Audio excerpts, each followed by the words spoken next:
Just waiting for the stream.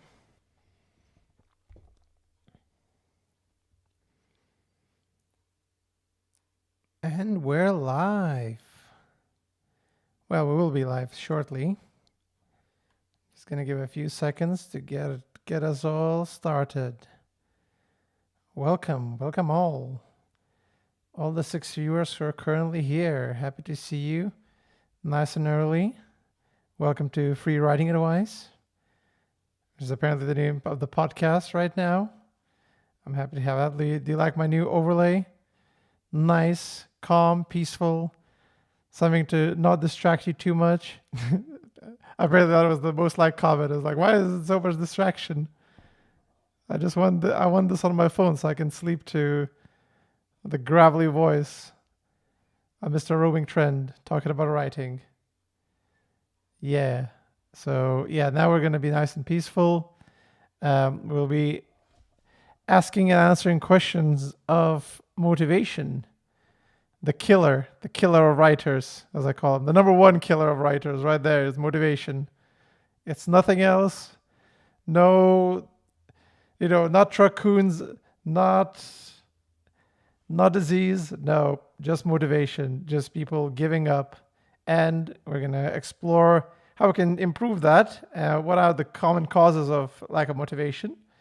And see if we can, find a more fun and efficient way of improving our both motivation and our writing skills. So it's nice and peaceful. Now, feel free to write in the chat. I'm reading the chat. So if you have any personal motivation problems, I'll try to answer it. Again, it's been a long time since I've been thinking about motivation, because I've been so motivated these couple of years even, that I just forgot about the sort of lack of motivation. The only lack of motivation I get is like, oh, instead of this, I want to do this. I want to prioritize something else. So I'm still motivated. It just, the focus shifts sometimes. Like, I currently have 2 scripts I'm writing for a video. It's like for 2 separate videos. It's the Evil Corporations one and BoJack. And the way I try to be like, well, I want to write, and it all depends on the mood of what I'm going to write more, what I'm more motivated to write. And it kind of helps. I find that, I get bored easily. I notice that. And the way I try to circumvent is just to keep myself at least thinking creatively in different fields. So like, I can talk about one topic, I can talk about the other, and maybe while writing one topic, I can be like, ooh, I can bring this up in the other video or potentially other video. So as long as I'm in the creative mindset, I'm sort of happy. I'm sort of motivated. So let's have a look at the chat. Who is here? I use sport to generate ideas. That helps me a lot. Sport definitely helps a lot. Exercising, keeping that blood pumping. I recently have a leg injury, so I can't do much of that. But that means like I have more excuse.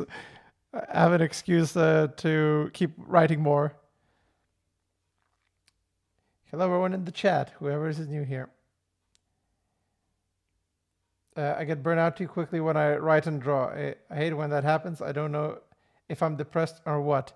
We'll dive into those questions. We will dive into specifically sort of either burnout or lack of motivation, because those are kind of the 2 sides of the same coin. You burn out because you lack motivation to continue, and that is mainly because you are either thinking about too much and are not letting yourself relax, or it just might be that you're not generating the same flow of ideas as you did at the start, which again, relaxation is probably going to be your answer to that problem. But there's more to it than that. Let's have a look. I actually asked ChatGPT to tell me like what are the most common ones, what are the common problems. So let me know if this is one of you. I have a little list here so I can read them out. Number 1 is very accurate, very prominent. Common points where new writers give up. Number 1, initial excitement wanes. Yep. Early enthusiasm. New writers are often highly motivated at the start, but this initial excitement can fade quickly. And the realization of the effort required, they may realize this amount of work involved is more than anticipated. Yep. The scale. You know, how many times you may have heard a friend or someone saying like, "Oh, I'm making a video game." You know, it's gonna be something like a mix of Halo and World of Warcraft, and you're like, "It's never gonna be done. I can guarantee you." It's all scale. You get excited, you get the pump. When I was starting my little companies, when I was younger, doing a little businesses there, I really enjoyed the creation phase of those businesses. I didn't like the actual work part, but like, I want to design a logo. I want to design a website. You know, I like the creative elements, but then when it came to the actual business part, I'm like, oh, too much work. I don't want to do that. So then I was like, okay, never mind. I know what I like now. I don't like the business side. I like the creative side. So then I started offering other businesses my services who don't want to do the creative stuff. Yep. So understanding scale. Same with writing. You know, I wrote quite a lot of my RPG book, my DTRPG book, but now it's coming to the beta testing phase, and I'm like, oh, did I write this thing? Did I write this thing? Do I need to do this? Like, is this enough? Is this enough variety for them to use? And you like end up like, oh, I'll take a break. I can't think this much ahead. Uh, Good. It says Trent Fox hates taxes confirmed. Yes, I do. Taxes are the killer of innovation. If it was up to me, I wouldn't have any taxes. Free market, baby, let's go. You know, let innovation bloom. But that's besides the point. That's a different topic. I'll leave that for the corporation video.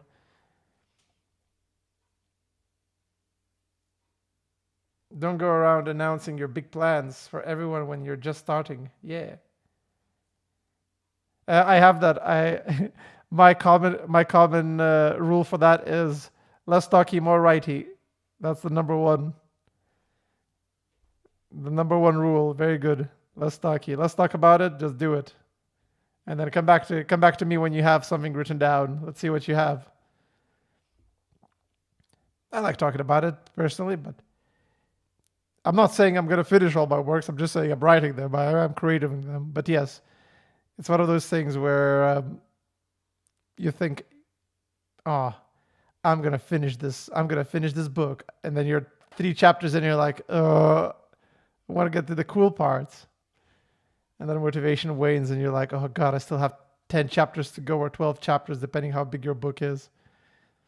And it's cool. It's cool that you want your first project to be the Lord of the Rings.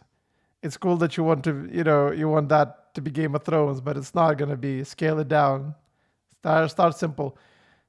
And to be fair, that's probably the one of the key things of motivation in terms of like enthusiasm going down, because you expect your first book to be Game of Thrones or Lord of the Rings, and it's never going to be that.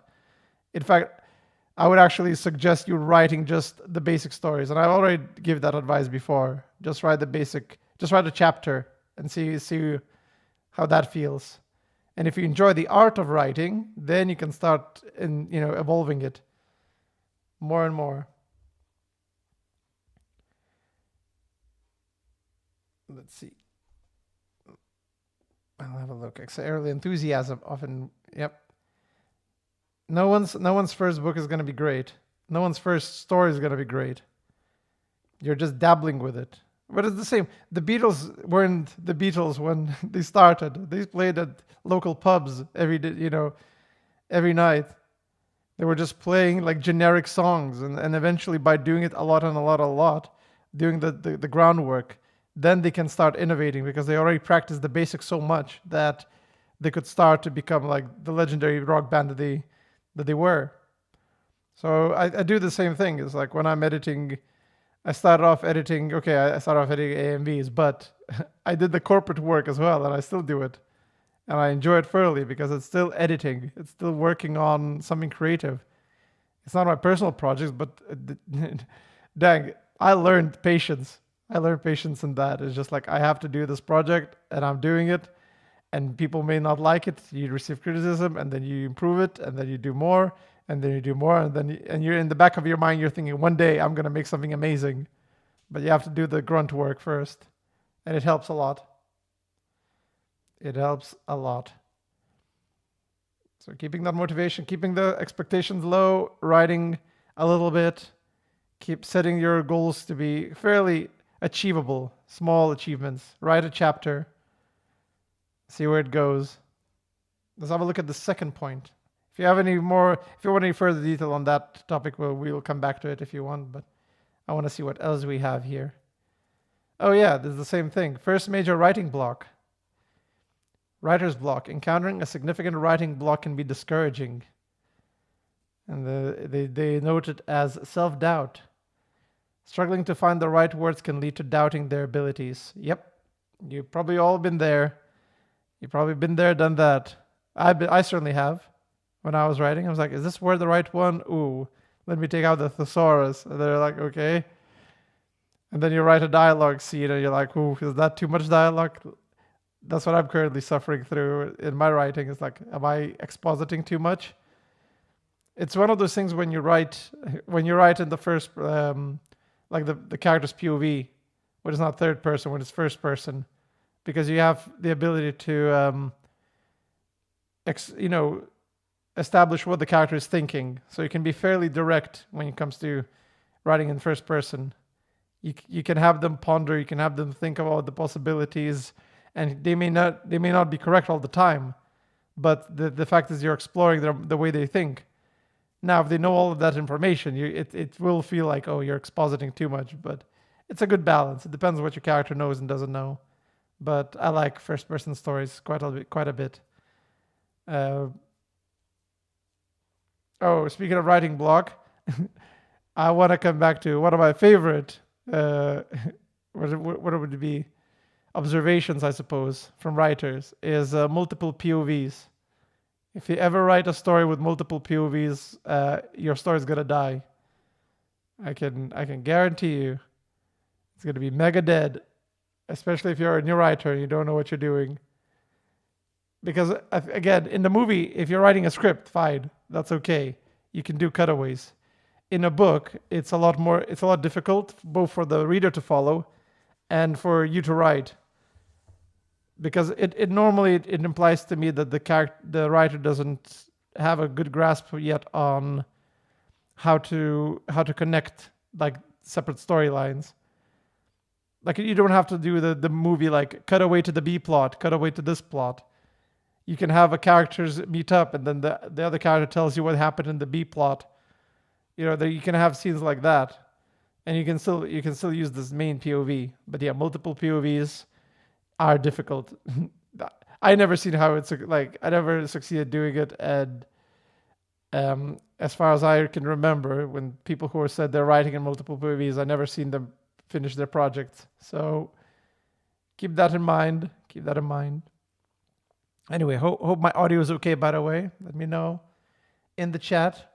I've been fiddling with it. My voice is clearer than ever, I hope. Oh yeah, and another thing that they mentioned is self-doubt. That comes from lack of experience.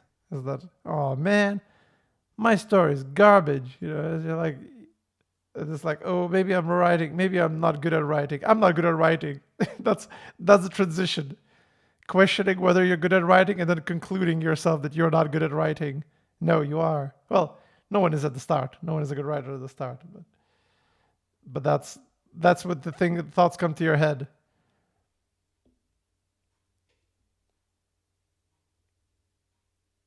Let's see, Hannah. My plan was to write 3 chapters of my comic, and somehow I didn't like the story because it was boring. No matter what I do, it's still not interesting enough. Yep, it's very common. It's a very common problem. It depends on whether it's boring because the scene is boring because you have to do like the establishing scenes, or is it boring because even like the exciting scene, what should be exciting, is written in a way that it's boring. Boring is a fairly subjective thing as well, but I mentioned in the Acolyte that the way what's her name? Oh god, the assassin girl attacks Jedi Master Jedi Indara. I should her know the Acolyte characters by now, considering I've watched a fair bit of it, but they're so one-dimensional that I just not bothered. May, that's the one. May. Yeah, classic May. Everyone's favorite Jedi assassin.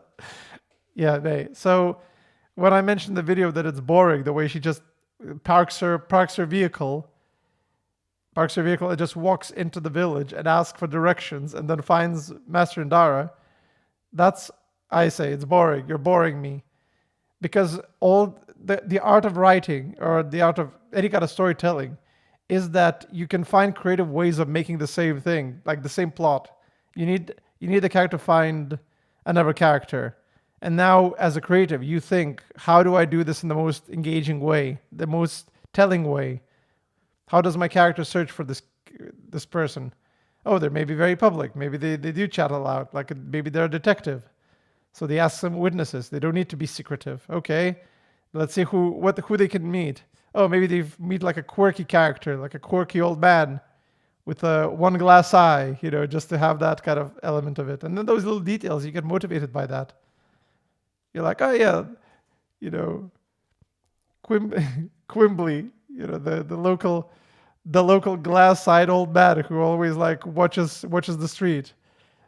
Okay, suddenly he's not an important character, but hey, he's there, and it's more creative than just him asking the character asking a random guy with no discernible details. And yeah, if you ever watch student films, and I think I mentioned this in my previous little podcast or live streams, one of the common ways a student filmmaker starts their story is by starting the character with getting out of bed. Like that's the script starts with character wakes, alarm clock rings and the character wakes up. He walks up to the mirror and looks at himself. He washes his face. He goes over to the kitchen, he makes some food. I'm like, no, get the good stuff. Why are we here? We can assume that he does all these things unless he does it somehow differently. There's something unique about the way he sleeps or wakes up. If there's nothing unique, get it out of here. Go straight to the point. He's already awake. Don't faff around. And that's going to motivate you as well. It's not going to just because the story doesn't need all that information. It doesn't need the character to get out of bed. We can assume. That's what the difference of story, plot, and narrative are. That's the key things and I mentioned this in a while ago as well, but 3 ways of telling the difference between plot, narrative, and story. Story is everything. In everything in the story, like you can imagine if a character goes to the shop in a movie, let's say, character goes to the shop. So we could see him like putting the shoes on, and then we cut to the shopping mall and he's there already. So the plot is that he goes to the shop. That's the plot. The story is we can assume that everything we don't see that happened, which is he put on the shoes, he got out of the house, he locked the door, he drove, he stepped out of the car, all of that, that's the story. But it's not the plot. Or sorry, it's in the plot, but it's not the narrative. It's not shown to us. We can assume that all that things happen, but that's not relevant to the story. The only thing that's relevant is that he goes to the shop. That's what the relevant part is. And if you're starting to curate those scenes, you start to measure, like, do we need to see this scene? Why do we need to see this scene? Why is it significant? Asking those questions. If you can't answer those questions, then you don't need the scene. Get it out there. Right away, go straight. And that will motivate you to write better because you want to get the good stuff. And you're like, I don't want to do another, he brushes his teeth scene. If you ever watched Apocalypse Now, that's an incredible use of a character sort of in bed. That's so intentional. Is I don't know, don't want to spoil it, but it's the beginning scene. It's helicopters like destroying this jungle with the flames and the helicopter blades. You can hear the slow motion helicopter blades, and it fades in, crossfades with the ceiling fan. That's how the filmmaker is connecting those 2 points, so you can establish what the character is thinking about, which is the trauma of war and how it appears in his daily life, which through that, just looking at that fan. I'm like, yes, great. Coppola knows how to do a film. Well, he used to. I don't know how he's going to do now, but he certainly did.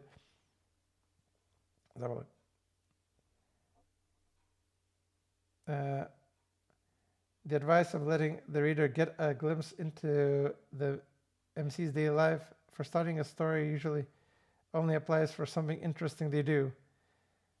Otherwise, the end are part of a mundane thing. Yeah, yep. Getting into the daily life of the main character is, again, it's tricky. It's a tricky one because you may think that your main character's daily life is also great, but maybe the reader may not. Pulp Fiction, another great example. The two assassins, Jules and Vincent, are in the car. They're all having a conversation about.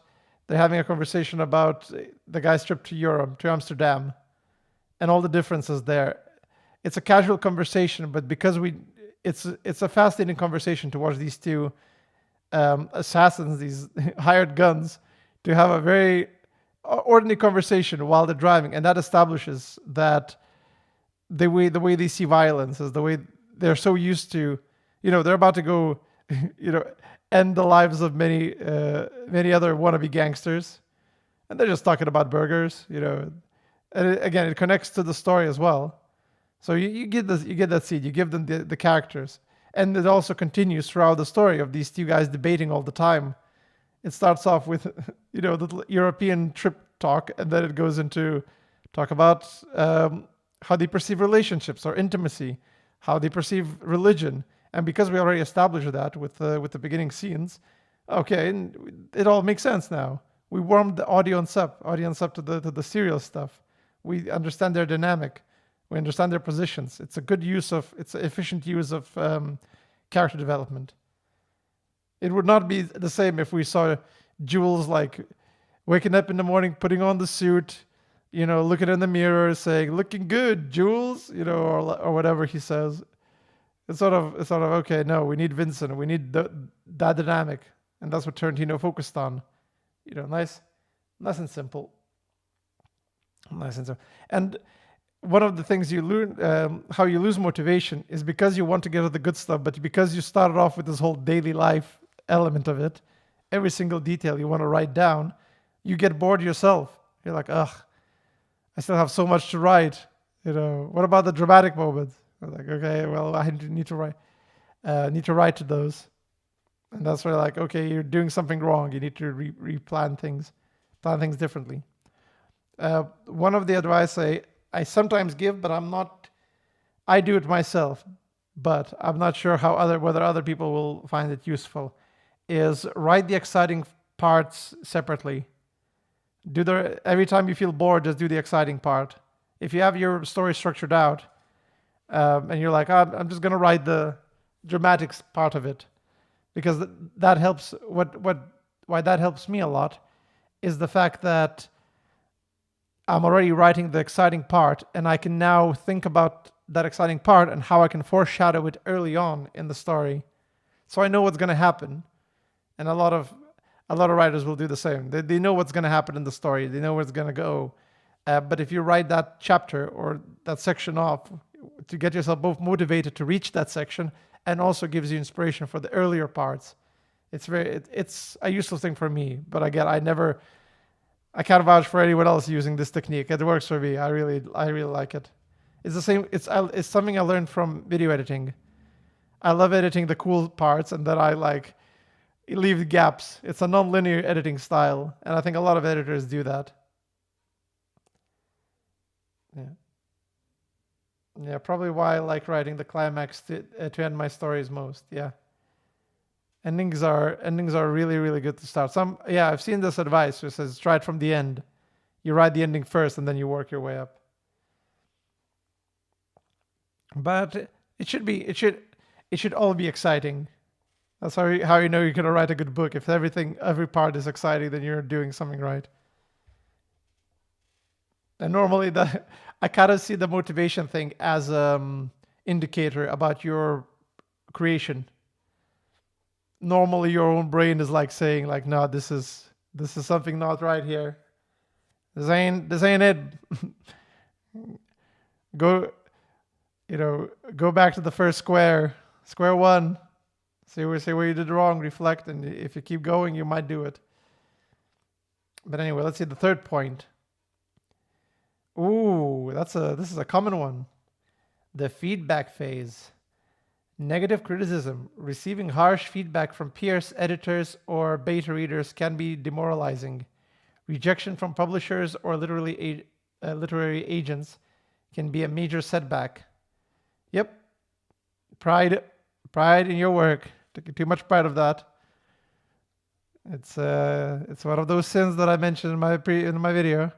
You fall in love with your story, you think it's all amazing, and everyone else is wrong for not seeing it the same way. Meanwhile, here I am. I love getting criticism. In fact, I often see it in my videos. If my comments are too positive, I feel like people are not engaging enough with my works.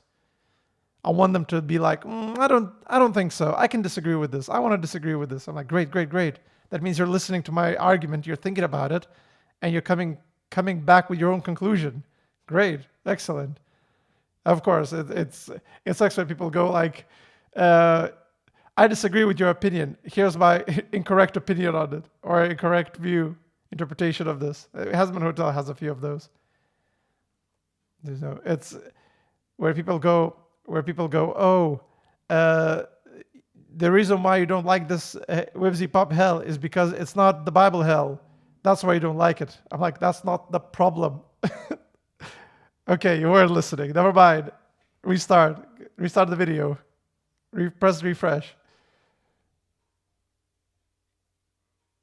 How do you know what criticism is not good? Good question. I don't know. Well, actually, I do. When the criticism is inaccurate to what you intended. Now, the only feedback you can take from that is that maybe your script, like in my video, let's say, I can see people commenting something that I clearly pointed out, and they either didn't pick up or they just ignored it. Now, I can only do so much to make them pay attention, and then I can go like, oh, maybe I wasn't clear with my arguments. Maybe I needed to rephrase this. Maybe that, and at some points you're like, well, you take the loss, you take the hit on it. But in writing terms, that's actually more useful. Like people go, I don't get this scene. I don't get this chapter. Why is this chapter, I thought this was this.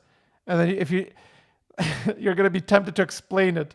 If you ever get feedback, you'll be very tempted to be like, no, listen, I pointed out in this section, and you're like, no, you just see what the feedback is, and see then you have to rate it, whether that feedback is going to be, whether it's going to be useful or it may actually ruin the story, because it depends who is giving you feedback. Some people who write comments or critiques or anything, they may not be able to articulate it correctly, and I can't, and I think I don't often articulate my points as correctly as I want them to, which is why, again, I can make these little live streams as well to clarify any points that people may have. Let's see.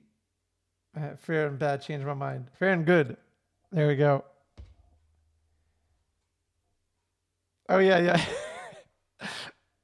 I heard comments like that, where I was like, so, third part, I gave you all the positives one. Let's take a look at a bit of the criticisms. And they go, nah, you just don't get it. You just don't like the running gags. That's not a criticism. I'm like, well, okay. It's not perfect. Like, I don't like the idea that there's a show that's perfect. And the only thing, the way I can see it is perfect for you, for the individual. Objectively perfect, I don't think it can be. And again, all my critiques are fairly subjective. I can only see, I can see their intentionality to do this, and I could see how they could have done this in a different way. That's as much as I can do. Whether that was good or bad, it's more of a discussion, because how you have to see their intention first. You understand their intention, and then you can set a metric for that. You know, a comedy show is not going to be a good horror show if unless the writers intended it to be a horror show. So you can't rate based on like, oh, this comedy is not scary, so it's a bad horror film.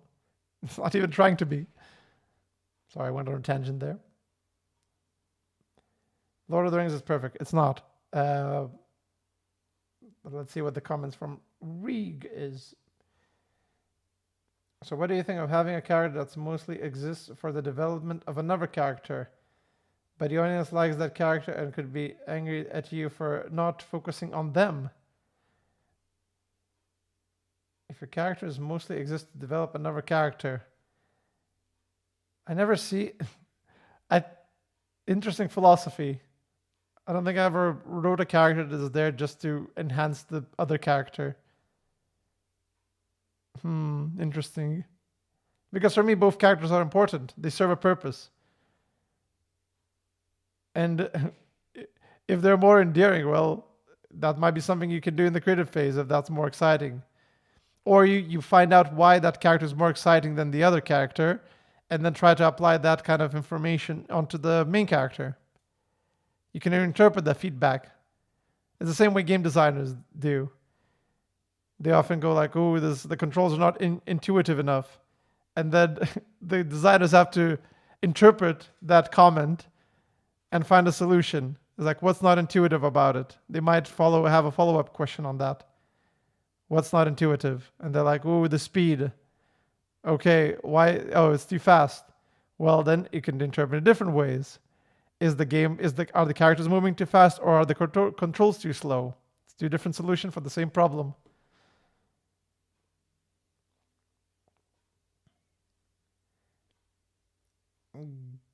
Gillican guy. I'm working with multiple people on my TV web series. How should I approach people trying to put too many ideas that clash with my writing? All you need to do is find a stronger arguments on what the goal of your writing is on your TV web series. And then that's what the director does. That's the job of the director.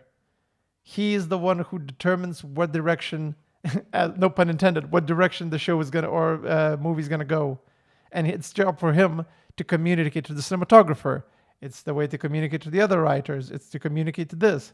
And then they get motivated on your direction. They know what to think about, what to focus on. So that's why the director would be like, I need the shot to be in this, in this angle. And then the cinematographer would be like, yeah, but the other angle is going to look better.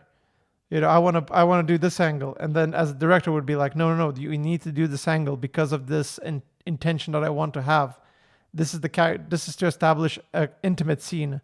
So maybe you want the shot to be in this kind of way. And then the cinematographer will now know, like, okay, you want it intimate. Let me think. Yeah, maybe you're right. We can go there. I can see your point of view. It's about being open-minded. So in the writing phase, if there's another writer, if you're the head writer, you're like, we need to write. It's the same thing. Sorry, I'm distracting myself a little bit. It's the Vibsy Pop thing. It's the Has-Been Hotel situation again. All the writers would have done so much better if they knew more about Charlie and the other characters, what they're all about, what their goals are, what their motivations are. Because I could see them being very one-dimensional character. And then the writers will write them like that. Just as one-dimensional, just saying the one thing that they do. It's rinse and repeat.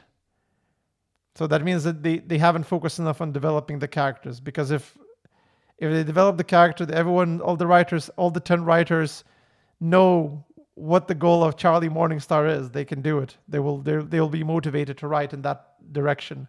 But if there's no direction, they'll be like, well, I want this character to be like this, and I want this character to be like this. I want to see myself as the character. And then that's where it all goes wrong. That's what happens. Because I don't know if that's going to be helpful for you. It's all about, It's all about negotiation. You're just trying to, you don't need to be tyrannical about it, but you also need to establish that you don't need to waste time debating this too much. Uh, Both Tarantino and Stanley Kubrick, great directors, they're very tyrannical in their approach to filmmaking. They'll be like, I need you to do this way. I don't care. We don't have time to faff around. You just do the way I say, and you have to trust me. And they normally have the pedigree, where the actor will be like, yes, yes, sir, Mr. Tarantino, sir, on I go, because I can trust you. It's lack of trust that normally makes other people be like, well, I have my ideas, I have my vision, and you have to confirm that you have the knowledge and you can provide that to them.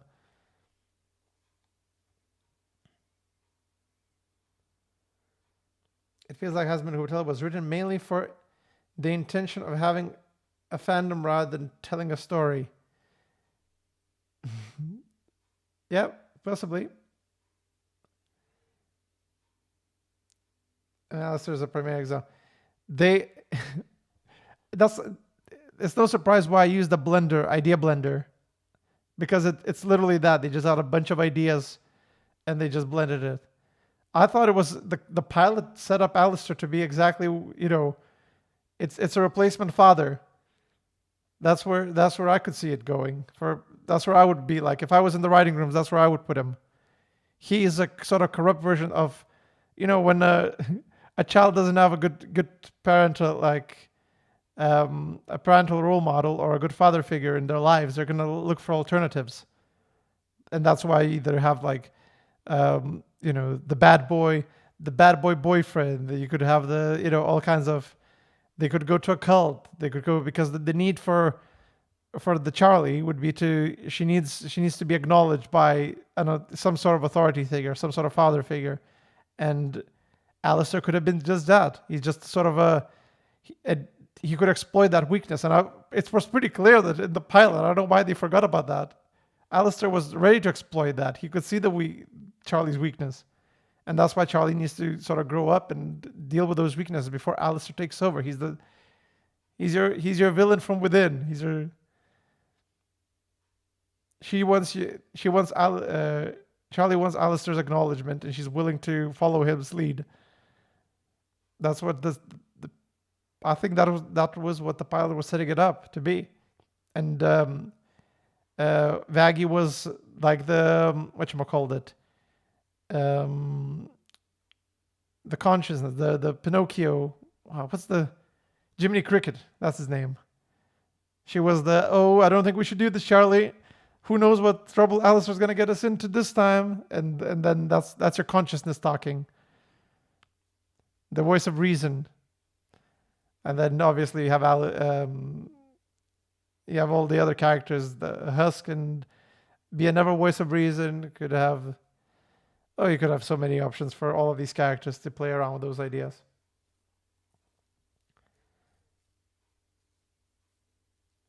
My issue that the plot makes sense, but the boring and predictable. What should I do? Ooh, hold on. I'll read that again. I skipped a few stories here. Hello, everyone. My issue is that the plot makes sense, but it's boring and predictable. What should I do? Focus on the characters. Even if it's a boring plot and predictable plot, you can still make it good. You don't need to subvert it. I personally hate subversion, but that's me. Some elements of subversions are okay, but I kind of like to see where you can take a generic plot. Hero saves damsel. Let's go. So many options you can do creatively. Who's the hero? What's their motivation to save the girl? It could be so many options. It could be to prove himself, to prove to other people, to prove to the king, to fall in love, to find self-respect. Million goals, and that makes it unique. And then what about who is he saving from? Oh, a dragon. Okay, maybe you want to make something a bit more interesting than a dragon. Ooh, a two-headed dragon. Why do we need two heads? Well, maybe those two heads are the conflict. You can have the hero take advantage of those two heads not seeing eye to eye. Oh, okay, now that's a unique idea. Let's pop that in. You can not even have a dragon. You could have a cyclops. Again, and then you think what the cyclops could represent in that regard. Oh, the eye could be the eye of judgment. It could be a sort of very focused view, where that means that the character may find a friend that could help out, to distract the cyclops while he saves, while he saves the day. A million options of doing it. So when you say it's predictable, it's like it could be, but try to make it. Try to understand why you're thinking of putting the character in that way. Try to think what's the character's goal. That's why I said focus on character when you think it's predictable.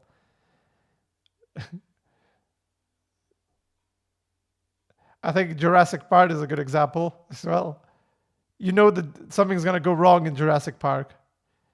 That's predictable. But all the beauty of Jurassic Park is there's so much for the characters to do. There's so much for to see the flaws of sort of the arrogance of man. There's so many other topics you can explore from fairly, animals gone loose in the island, survive.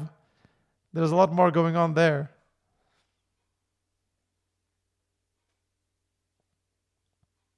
Okay, let's have a look. Ooh, a lot of comments now. Welcome, welcome. Welcome all. I assume all of you guys are my subscribers, but if you're not, feel free to subscribe. Videos, I'm gonna try to make a video once a month, if maybe more often. The less than 10-minute ones didn't seem to have a lot of pull, so it seems like longer videos are still a bit more effective. But let's have a look at the comments. And the reason I'm focused on the character is because the story is told from the perspective of one character and how they deal with issues, and I try to show through how they can deal with them. Okay?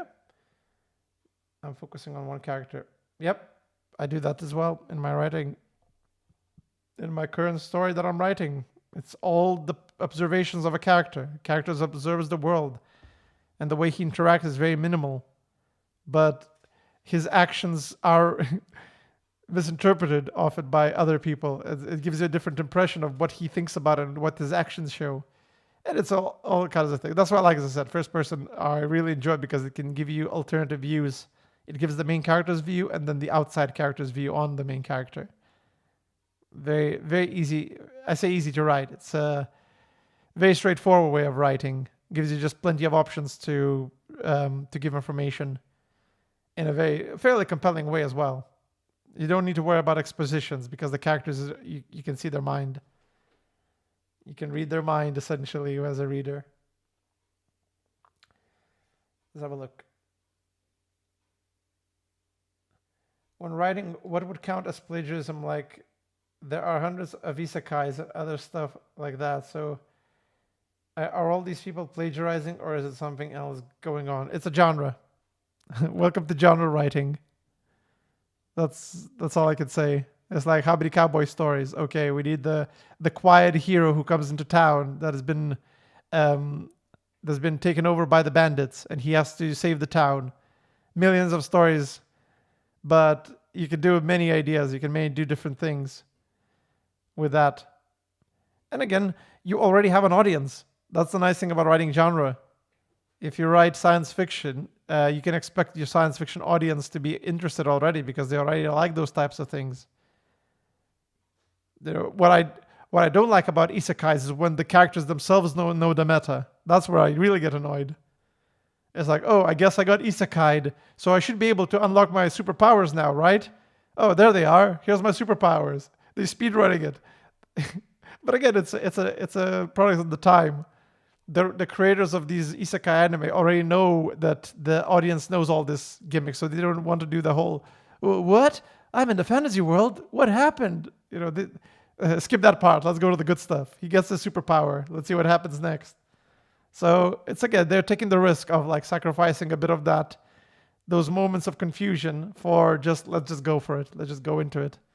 So, Hazel.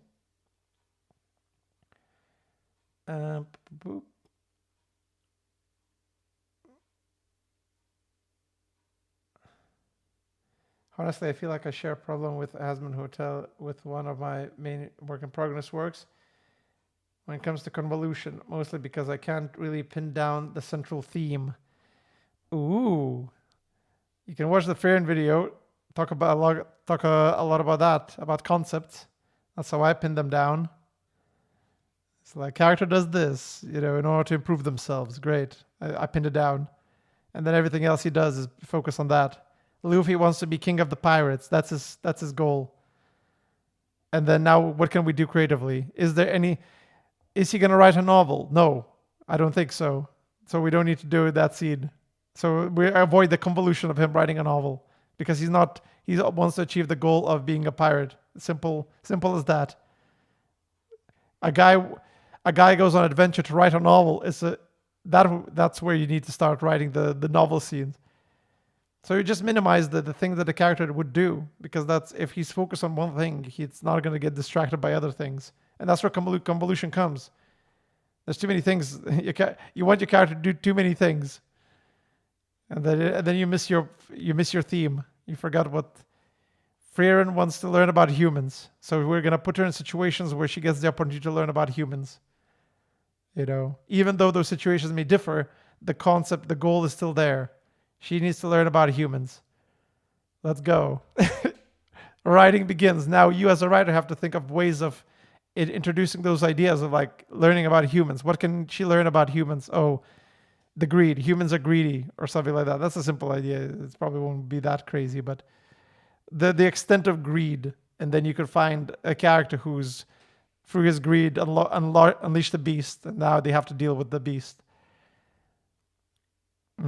Simple things like that. It works out. It's like you're not being convoluted. You're applying different ideas, but the theme is still there. She's still learning something about humans.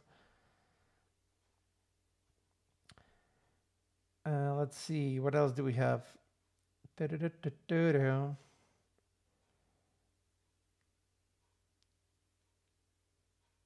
their motivation. Yep. Their motivation's clearer. Not more. It doesn't have to be unique. Goku wanting to be the strongest is not a unique, it's a classic shonen one. It's a classic shonen trope. But how he achieves that goal and what drives his actions is like he wants to be the best. He's going to let the villain power up to 100%. His goal is not to save the world. Even though he saves the world, that's not his goal. So we skip that part. He saves the world regardless. It's just an outcome, not his goal. In the process of trying to become stronger, he ends up saving the world. That's a way of explaining Goku. But his motivation is getting stronger, becoming the strongest. If you watch Baki the Grappler, his goal is to defeat his dad.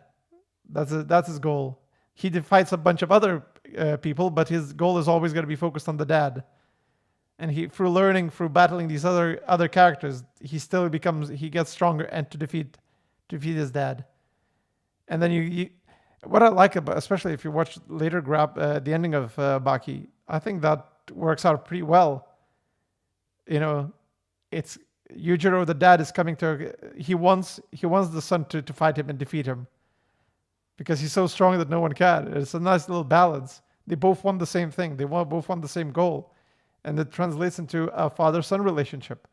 The father wants what's best for himself. He wants the son to achieve, but even it's a selfish goal. It's an interesting translation of ideas.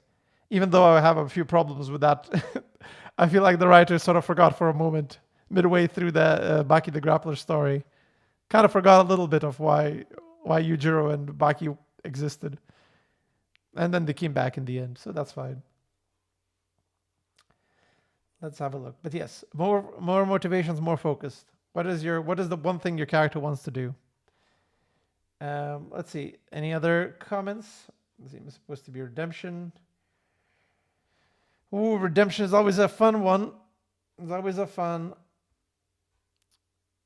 concept, because your character needs to be villainous, but not too villainous, as we found from Shadow the Conqueror, or whatever the Shadowversity's book is. If you make your character too evil, the whole redemption thing will be very, very difficult.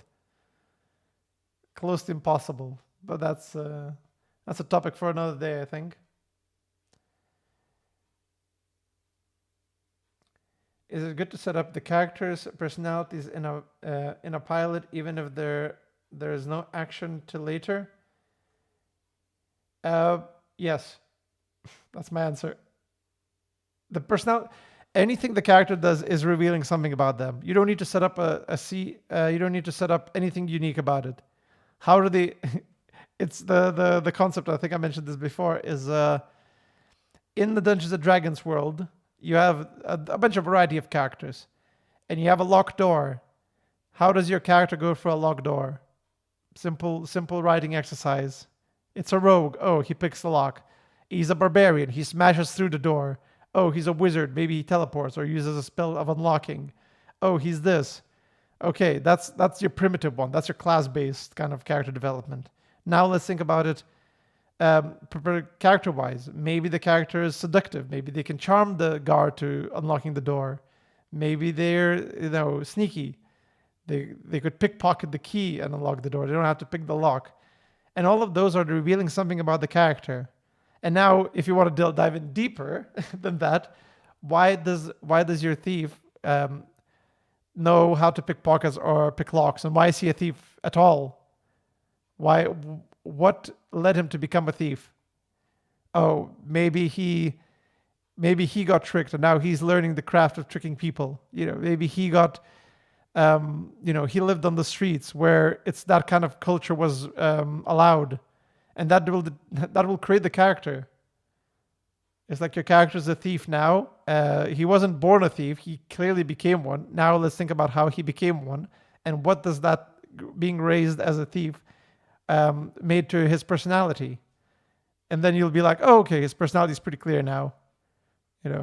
He's a child born in the streets. He couldn't trust anyone. He has trust issues. So he doesn't expect others. So he takes advantage of others because he doesn't want to be taken advantage of. And that may cause trust issues with the party. And the party can't trust him. But again, through the story, he may learn to develop those, overcome that flaw. Bing, bang, bong. Very generic, but again, simple explanation. Start off with the basic concept, how they unlock the door, and then figure out why they unlock that in that way and not the other way. And you can offer them scenes. You can offer them scenes where they can show off their skills in any kind of capacity. Doesn't Narnia count as isekai? It does. Narnia is definitely an isekai. What are we fearing from Alistair? The unknown.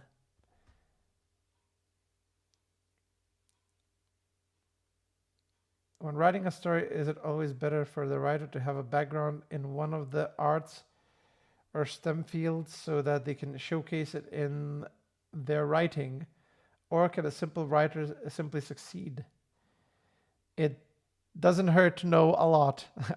My philosophy is there's no such thing as useless knowledge. Anything can be useful. The way I see it, I enjoy anthropology a lot. I think anthropology is probably my favorite type of study in terms of creativity. Like just study of culture. How do we develop a culture? How do we develop in a way that the way we speak, the way we act amongst other people, and then ask the reason why we developed in that way. Why did the Ten Commandments offer, Ten Commandments gave us these kind of, those kind of rules.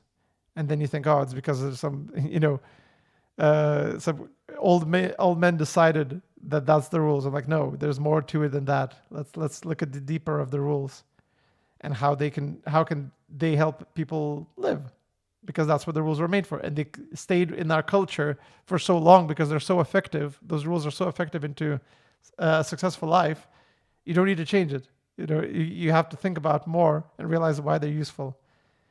But I went on a tangent there. Let's go back to the question a little bit. Oh yeah, knowing your field. Yes, if you're going to write a story about the economy, you better well know how the economy works. And if you're interested in that topic, learn more about it, and it's going to keep you motivated to write in that topic because you'll find out something interesting about it. Or again, even if you don't know, like what I liked about anime as well, it's a very common cliche, is that the characters and their powers are very much tied into their personalities, or how they behave. Like if you look at the Naruto characters, how they overcame their inefficiencies. So Rock Lee has no ninjutsu genjutsu. He's just fighting, and he maximized that skill. You know, he had to think about a way to circumvent their problem. So, which means the writer had to think about the way that the character circumvented that problem. So he had to give them. So he had to give the character the tools to circumvent that problem, which is unlocking the gates. Unlocking the gates, because that's what the writer did, and he had to. And then he may have thought about those gates in through Buddhist terminology ideas, because he was. I think it was Buddhism that the gates were all about. I think. But that's how they implemented their knowledge into the writing. In a programming terms, you don't necessarily have to use programming in sci-fi. If you're a programmer, you know how, for example, let's say generative AI works. You could have something like a spell in a fantasy world that works this in a similar way. Like it generates an image, but it can also be false, because it only gets information that is given to it. It's only using that. And then, so many ways of achieving that, exploring those ideas.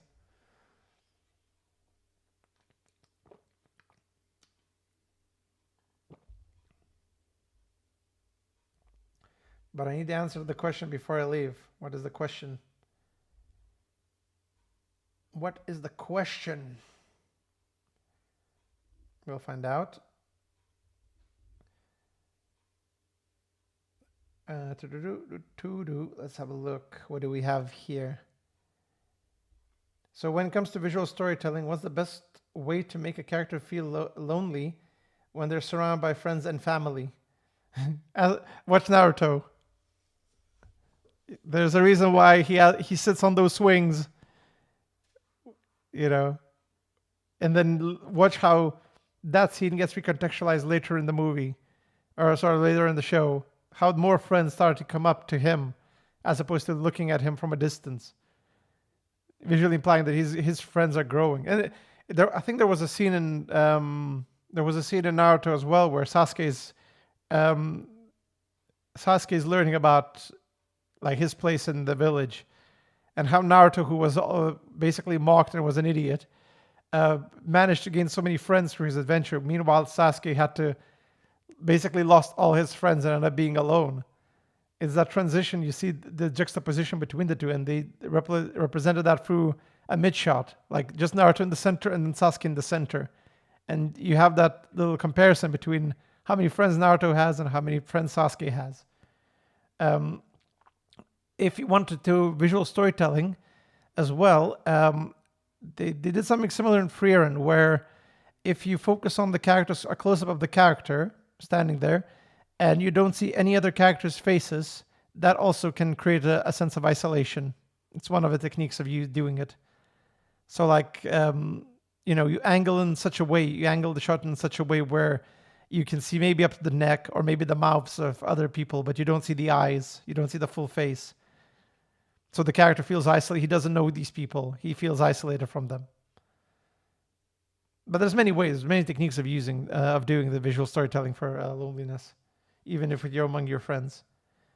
Usually, as I said, fairly I would say even close-ups would probably be giving the moment where they smile, and then maybe from the smile they turn into more neutral or frown, and maybe they could see other people leaving and he's just standing behind them. You see them leaving, going further and further away from him. A little bit over the top, but you can find ways of mitigating that. You just basically need to understand the concept of how to isolate the character from the frame, in the frame. Sorry.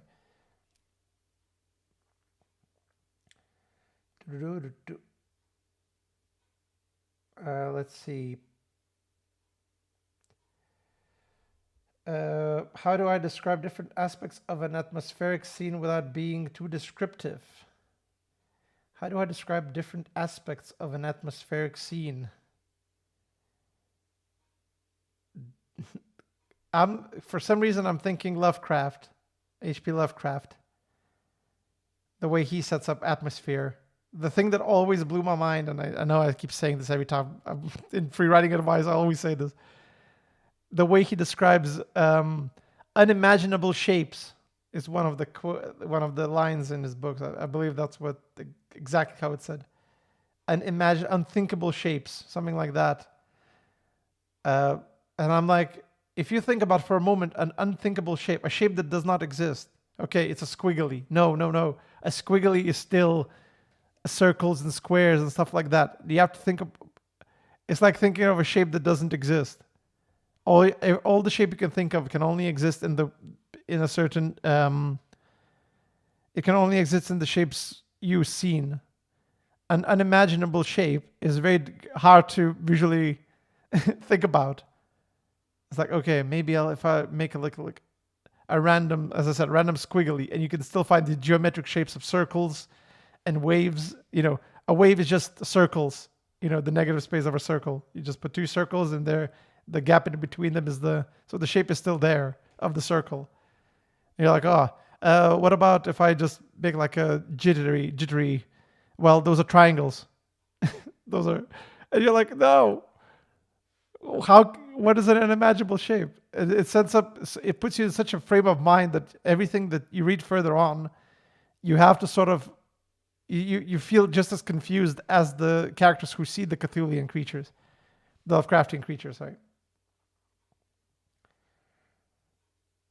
Yeah, that's what, again, classical writer. In the same way, Tolkien is very good at the descriptive.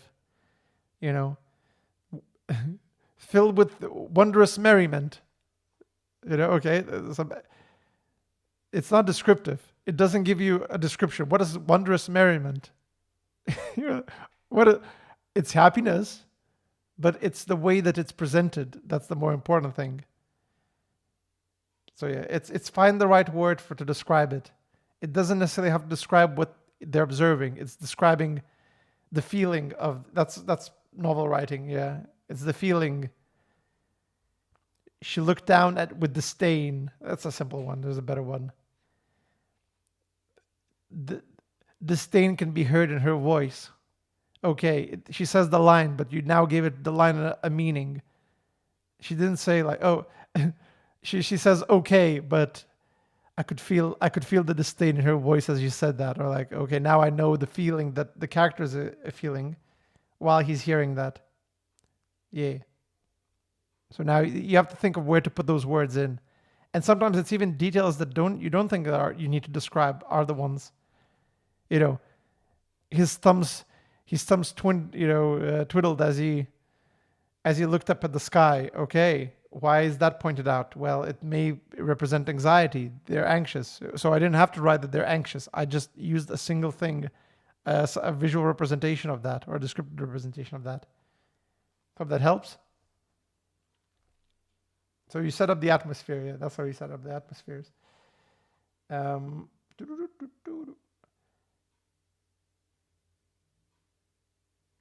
Yeah, I just wanted to show the character's thoughts and mood. Yep, easily done that way. My mood. I tapped.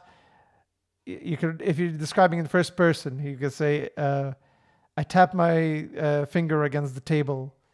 As I watched the cashier slowly putting the sweet rolls into a bag. You didn't describe that he's impatient, or you didn't describe that he's getting frustrated at the speed that the old lady is doing it, but you already gave it enough information for the audience to figure out, yeah, he's impatient. He's getting frustrated with this little lady's speed. So you're setting up the atmosphere, the tone of that scene.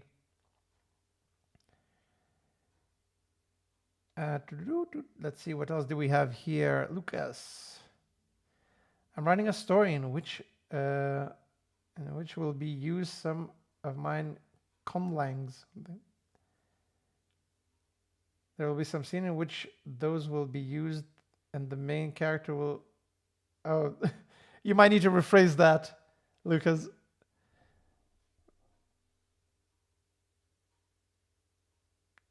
This option. AI generation looks a lot like Genie's Wish. You get an answer, but it may not be the one you're hoping for. Yep, exactly. And there you go. There's your sci-fi idea in fantasy. Hey, if you're a doctor, if you're learning medicine, you can you can be really good at fantasy writing using your knowledge of like biology, sciences. It gives you so much information in the way you can describe things. You can describe how a character gets shot in the leg because you maybe saw a guy with a leg injury and how they would react, and then you describe that in your book.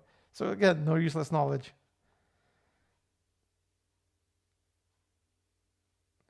I know that writing-wise, the prequels not that good, but I do think some of its visual storytelling was well done sometimes. What do you think? Hmm. Uh, the Phantom Menace. I was Phantom Menace left me an impression. It left a very strong impression because that was the first time I watched a piece of media and I was like, wait a minute, this is not good.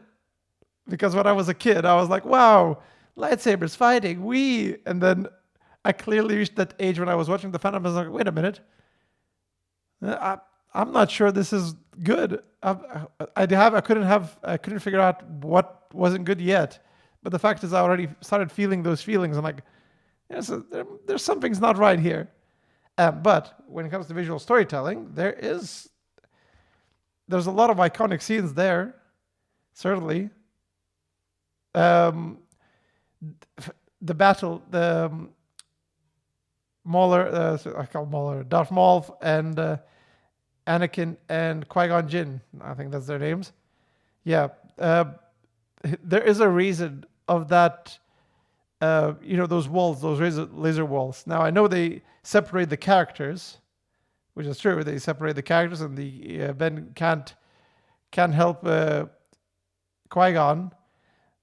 But look at the way these three characters wait. Just the mere act of waiting for these three characters is unique. Darth Maul walking around impatiently, like pacing. He wants to get in there. He wants to get them. Qui-Gon Jinn kneels down and meditates to show his stoicism.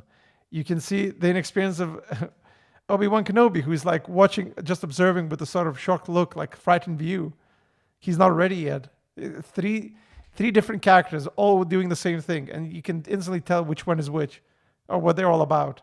That's why, again, I see where the George Lucas was taking this story. It's just, yeah, it needed work. It needed some little bit refining. It's not, but Phantom Menace, I don't watch the rest of the prequels as much. I remember some of the scenes and they were a bit cringe, but I just remember the Phantom Menace left me a first negative impression of movie watching. Let's see.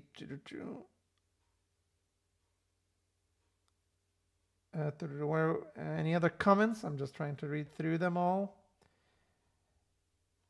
Because I didn't think about description in that way. Thanks. That'll be useful. I'm glad I can help.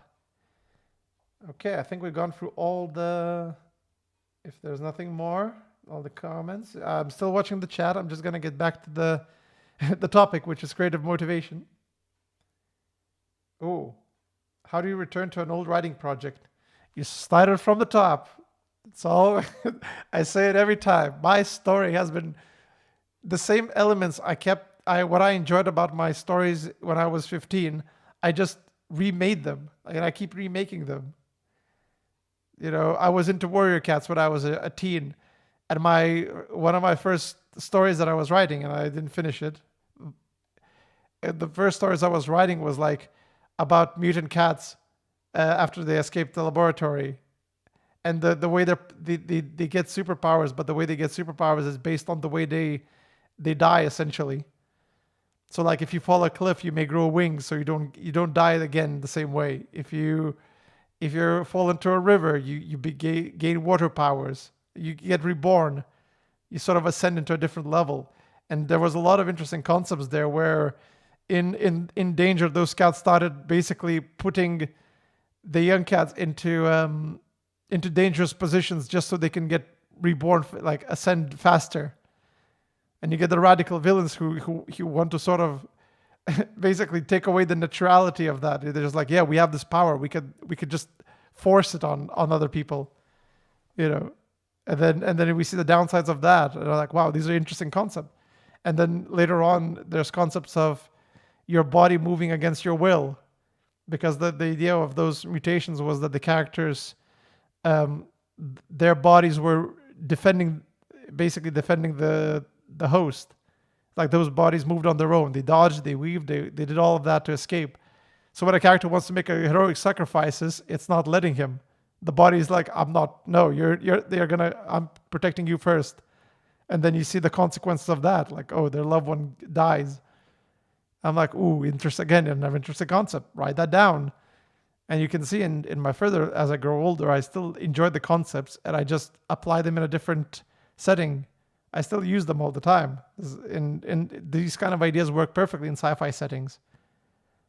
You know, when you want to, even in modern settings where we have like, I want to do this, and then Google goes like, nope, I'm not letting you look at this.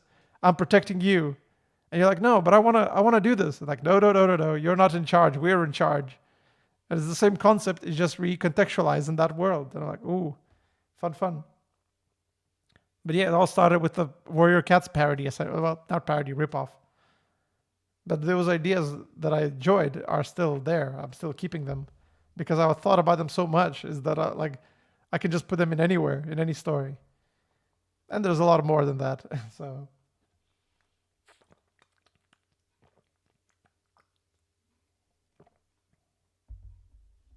Yeah, exactly that. A lot of the characters in serious comic I'm writing are built off old characters. Yep, because even if you didn't realize, the character you wrote had something that you liked, had something you were thinking about. You know, had an element of you, and now you can refine that. So the character, the character itself, whether it's a cyborg, whether it's a magical dragon warrior, whether it's a Sonic character, they still possess traits of the character. The body can change, but the ideas are there, and you can recontextualize them in many different ways. You could have a slaying a demon slayer, but in a modern setting, it could be, you know, a demon could be interpreted as like, you know, a corporate CEO or, you know, a gang or whatever. Still the same. You thought about those ideas, and you could just now apply them in a different coat of paint almost. And that's why I kind of enjoy not falling in love with the characters that I have too much, because I clearly love the concepts more than the characters, and I can apply them to different characters. I'm not bothered. You know, ooh, my character needs to be. that's from the furry days. As you know, I'm not a furry, so, but from the furry days, what I was, it was everything had to be a furry character. All my characters need to be furry. I'm like, what? Why? Why am I limiting myself? And I saw that with other furry, like when I was doing TTRPGs with other players who are furries. They're like, oh, I want to be Tabaxi because he's a furry. I'm like, okay, but there's so many other species you could go. No. I'm happy being furry. It was just like, okay. And then I realized, I'm like, okay, no, I'm limiting my own creativity by just being that fandom.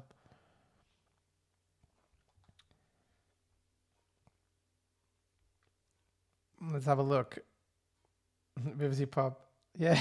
Yep. I don't want to say it. I didn't bring Vivzy. You did.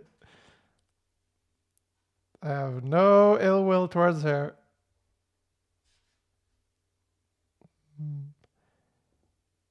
But again, I don't like when I was reading a bit of description on how she thought of a character. It was the Snake Boy. What's the name? I keep forgetting names. I'm sorry. Snake Boy. Serpentius. That's the one. Serpentius. Yeah. The reason why he's a snake is because my friend likes snakes, so I made the character a snake, or it was a sister, something like that. I was reading in the wiki page, so I don't know how trustful that is. But I'm like, yeah, exactly. That's how you would think of a character. Just like, oh, I like snakes. Pop it in there. It's like, why is it a snake? What does that mean? Why is the other characters not snakes? Oh, well. Why is he, when he was reborn, why is he a snake still? I thought the idea is that when you die, you get like a form based on like how you lived or how you died. When you're reborn, you shouldn't be a snake boy anymore.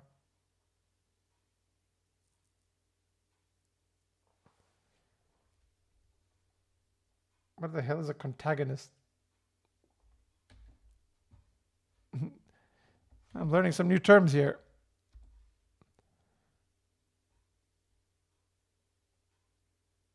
Okay. Ah, I see. Contagonist is a powerful and often important character who acts as a secondary antagonist to the protagonist. I never heard this term before. So see, I'm learning something new. Contagonist. I mean, is Vegeta one? Would Vegeta be considered a contagonist? They're often united. Oh no, they're often united with the contagonist, but their goal will usually differ. Starscream?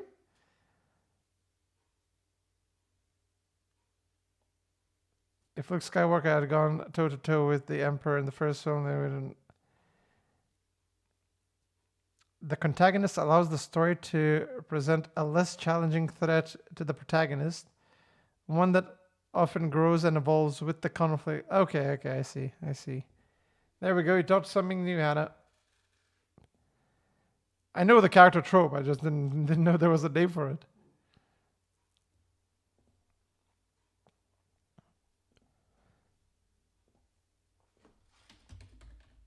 I want to look up something just to make sure I get it correct.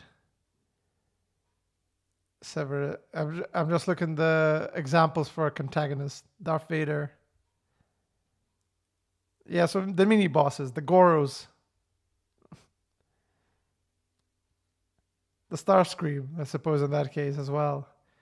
It does make the main villain much more intimidating because if the protagonist has to go toe to toe with this guy, and then this other villain is just much stronger than he is, then yeah, like the Ginyu Force and Frieza.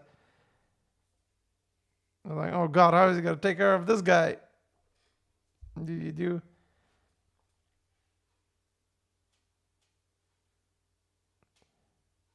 Yes. I don't know about how to answer that question. A good contagonist, because I feel like they would be a much more interesting. Like you don't need the demon lord. Sometimes the general is actually more interesting than the actual king of the battle. Even though the king may be more stronger, but it's because they haven't reached their full potential. So there's more development there. Whereas the big villain, the Palpatine, has already sort of reached its peak, so he can't grow as much. Whereas a protagonist can go and develop along with the protagonist. I think that's how I would see it.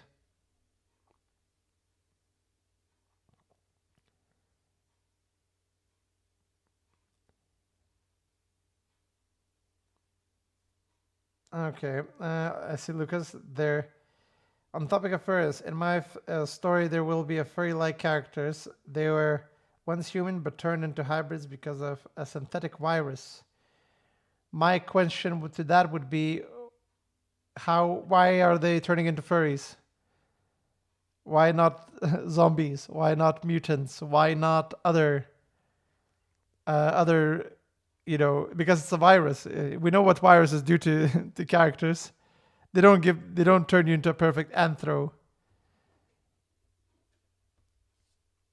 That again, you can explain it if it's like, oh, it's a animal virus, which they do like Batman and the Teenage Mutant Ninja Turtles. I think crossover they did the same thing. They like, or the ooze. I understood why the ooze turned the hedgehog, not the hedgehogs, the turtles into humanoids. That I understand. And then I guess they reworked the ooze to give animal DNA to humans, which again that works to some extent. The first one I can believe somehow more, like animals evolving and like the speeding up the evolution. The other one I don't quite, I find it a bit more convoluted, but it still works. It can work. If you want that, go for it. I don't. As long as you don't make them too furry. That's I think my worry would be that. because a virus for me doesn't do it perfectly. That's how I would see it. There would be some sort of horrific element to it. That's the way I would see it. I think to make it compelling, like they they desire human flesh, or there's something. It creates a certain otherness there. They're not just humans with furs.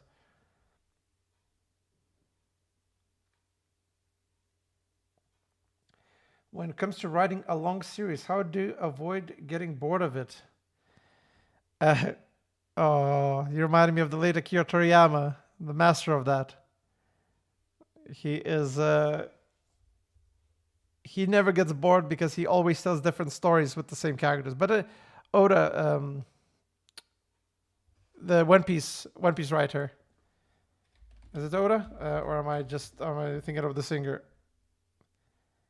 Yeah, Oda. Yeah, Eiichiro Oda. They just make compelling characters and they put them in different scenarios. Now, Akira Toriyama, I think personally, has a better way of doing it, which is that each arc explores a different side of a character that the character hasn't explored fully yet either. So Dragon Ball is basically just a quest, bringing the character into a bigger world. It's an exploration of the world, you know, which again is more adventure based. But then Z is the character now exploring not just the galaxy, but exploring his heritage, because now we find out that Goku is an alien, not just a wacky kid. And it explains that, like, the fantasy element with a sort of a sci-fi twist. And then we explore his heritage in terms of the Super Saiyan, like he embracing his heritage of who he is. That's the Super Saiyan arc, that's the Frieza arc, because he's now fighting for the race that he belongs in, but he has no connection to, until he and Vegeta had this sort of bonding moment as well. And he became the legendary Super Saiyan at that point. And then you go to the Android saga, which is again an exploration of parenthood and children. How children can surpass their parents, and you see that in Dr. Gero and the androids and Cell. The fact that Cell has like Cell Juniors to fight all the other. It's a mockery. It's a sort of parody of how he could perceive children, like inferior versions of him, whereas Goku sees that as a superior version of him. Like I'm gonna give up because I know my son can do it. And I nurtured him to be that, because I don't. And it's such a growth for Goku. I understand that it was meant to be like their last, sort of the last Goku's character arc. That was his last moment. He's like, his desire to be the strongest has now been overshadowed by his desire to just pass on the title to his son. And that's Akira Toriyama. It finds a different angle to explore. And then Buu Saga was also about the children finding their place in the world. Buu is a child that doesn't know right from wrong, and he needs to be guided. Now, Gohan has already been guided by Goku and Piccolo and the rest, and there's a conflict there to explore. Of course, it didn't work out too great, but it still had moments. And learned Vegeta growing up. That's an important part that I think many people forget. The Buu Saga even Cell Saga already had Vegeta growing up a little bit more. But like his battle with Goku there, again, very well written scenes there. I enjoy them immensely. But yeah, that's how he would say, like, not get bored. It's just like, let's put a different theme now with these same characters. So you shouldn't get bored because you're now exploring, making a whole new book with the same characters.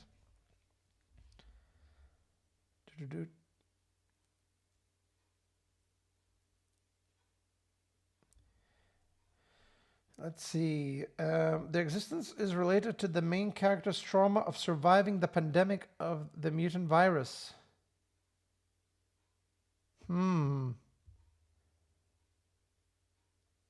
So the main character is traumatized because everyone around him has turned into mutants, and he survived that. So he's he's isolated, and he sees himself as the human. He's still like, I'm the one who's holding my humanity, whereas these animals, these freaks, they're not me. I'm not them. I'm creating a separation between the two. That's how I would see this. If we're talking about trauma, just surviving the virus is not the trauma. The trauma is like, how does that affect him mentally? What is it's I Human? Is that is that the movie with Will Smith?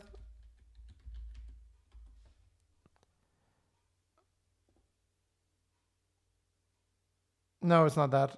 There's a different one. It's a Will Smith movie, but I keep forgetting its name, so that's why. I Am Legend. Yeah, that's the trauma there.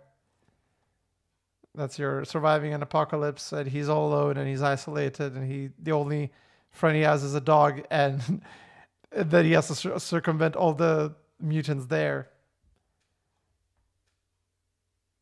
Like he can be traumatized because he wants to survive. His need to survive is overshadowed by the trauma, overshadowing the trauma.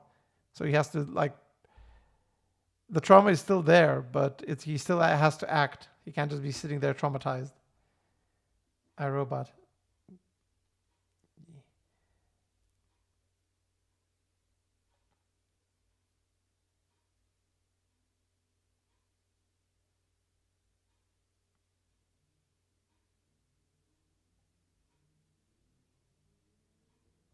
Yeah, Lucas, you're what I'm reading. You say like a virus was intended to upgrade humans, but it went crazy and it spread across the world. That's your Resident Evil. The Resident Evil uh, Umbrella Corp was trying to make a superhuman race, and the virus broke out and destroyed them all. The Wesker Project, as they call it, I think it was. That's that's your go-to to look up what they did right and wrong in that regard. You know what profit? You might have to wait for the video about corporations of how to write good evil corporations, because no, typically corporations don't want to destroy the world and they don't want to create the Ubermensch unless they're completely confident. They would be the first ones to get the virus, like put the genes in and be like, now I'm the why. In fact, why would they even offer that to other people? They'd be like, we have the power of being superior to everyone in terms of intellect and physical. We could monetize this immensely and make profits. Why would I want to give it to the rest of the world? What's the profit for me? Unless it's like super expensive and only the elite get it. But it has to be then working. It has to be fully functional, not just turning everyone to zombies.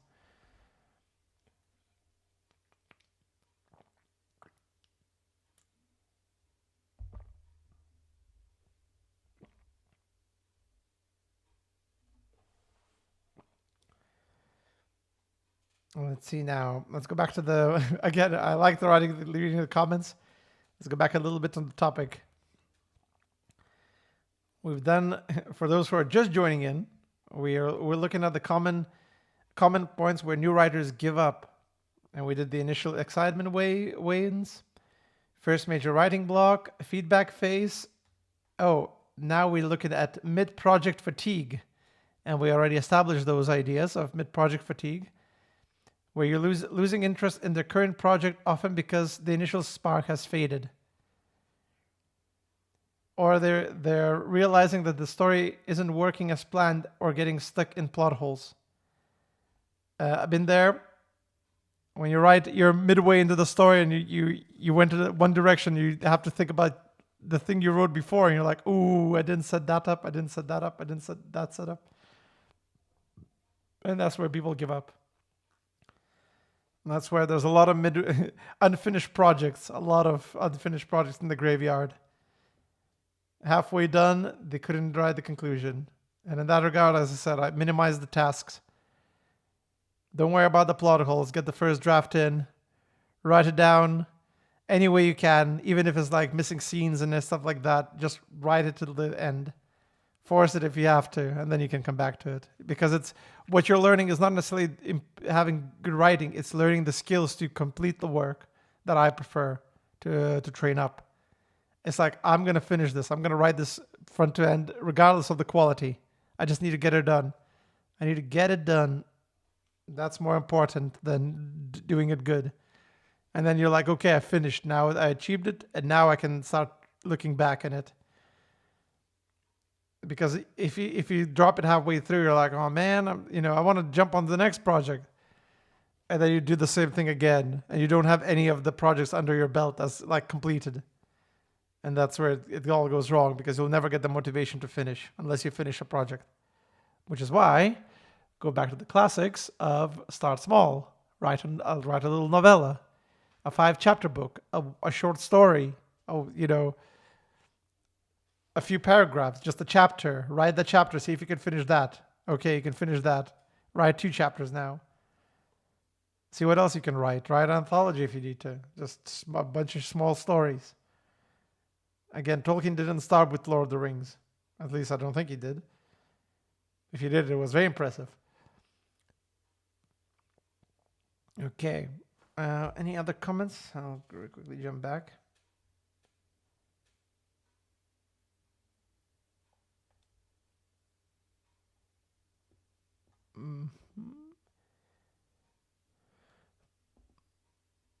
Let's take a look. Ooh, number 5.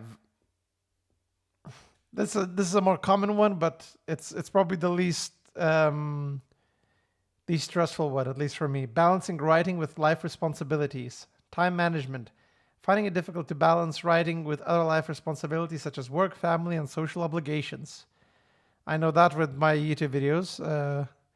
I want to get a video done, and then, but that means I still have to go with friends. I still need to go to work. I still need to do this, and you make a video a month, and you're like, oh, I could have been doing, 2 videos a month, or could have been do 3.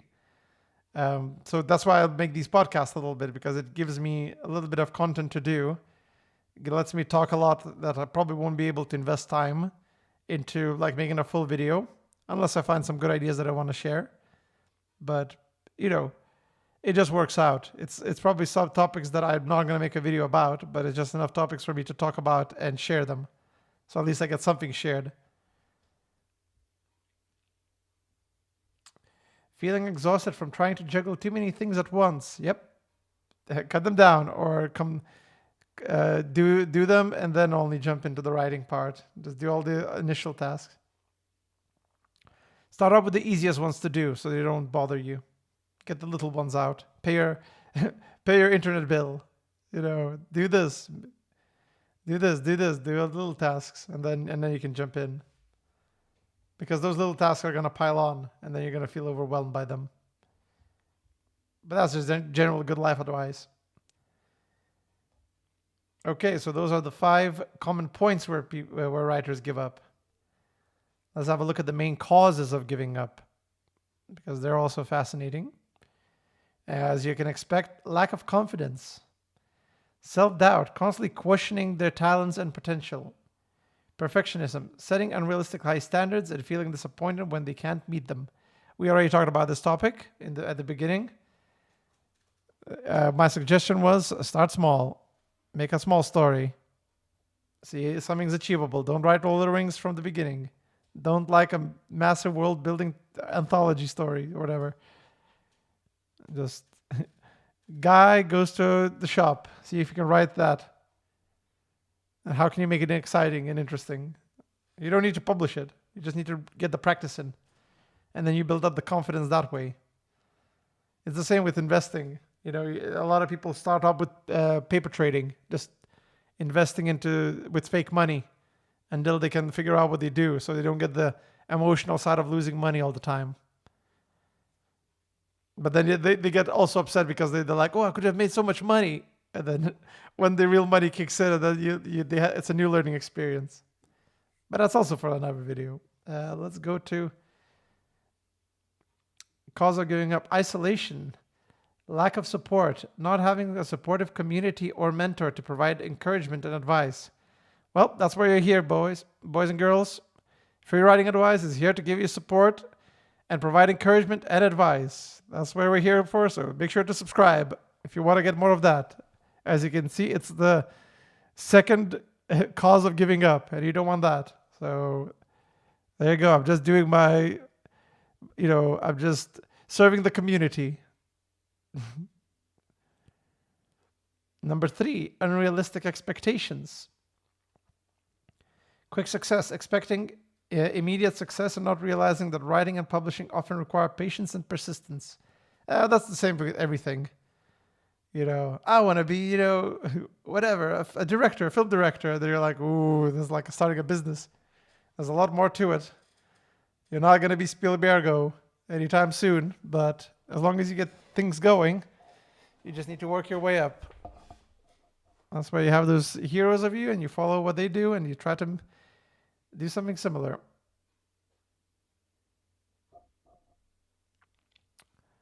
Ooh, what else do we have? Let's see. Let's go down through all the list. Third, let's see. Fear of failure. Everyone is familiar with that. Fear of failure. Fear of rejection. Being afraid of having their work rejected by readers, publishers, or critics. Which is the cause is fear of judgment. Worrying about what others will think of their writing. I certainly have that. I don't share my writing until it's perfect. Well, I used to just hide my writing, and I sort of do. I want to complete a good portion of it before I share it. Because nothing worse than talking about it and then not finishing and then feeling miserable for that. It's an awful experience where you keep talking about it for a year, 2 years, and then people go like, "Oh, how's your writing doing?" And you're like, "I'm working on it." And they're like, "It's been 2 years. It takes some time. Get away from me." Yeah. Can I read a draft? No. It's not perfect. It's not done yet.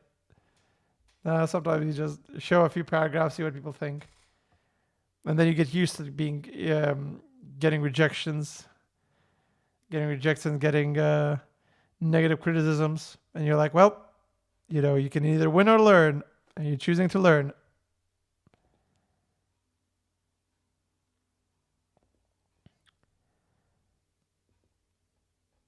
Let's have a look. Number 5, lack of discipline and structure.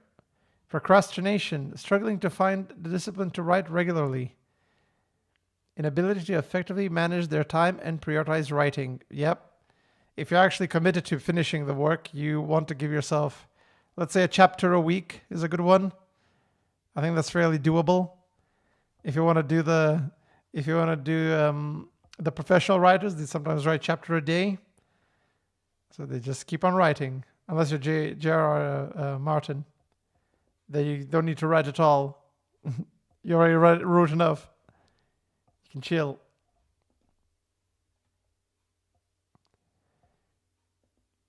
Let's have a look. What else do we have? Last ones. External pressures. Life changes. Major life events such as moving, changing jobs, or personal issues can derail writing efforts. Needing to focus on more immediate financial concerns and rather than writing, which may not pay off immediately. Yep. Nothing to do there. Just sometimes life happens. Sometimes you just need to grind at McDonald's. But that's, I started writing on the bus quite often now. When I use the bus, I just use my phone and I just write there. And now you could spend an hour at the bus, or you might as well do something productive. And it's not like you can do anything else. Okay, listen to music. Oh, okay. Well, you can find a more productive way of you spending time on the bus. Unless you need to, you're stressed out, you need to relax or whatever. So, but I certainly find it helpful to just do it on the bus rather than scroll through shorts or whatever. I'm like, ooh, 45 minutes of traveling and I can do all kinds of cool things. Neato. Yep. So yeah, those are quite the what would be the word for it? Demotivating, quite demotivating list. But luckily we found the solutions to all those problems. Isn't that right, guys? I think we did. But yeah, if you enjoyed, make sure to like and subscribe as usual. I appreciate all you viewers, and hopefully now the audio quality is good and the video quality is now very basic, so you can actually listen to it while you sleep. Isn't that neat? No music, no annoying music, just me talking. It's your little writing buddy here.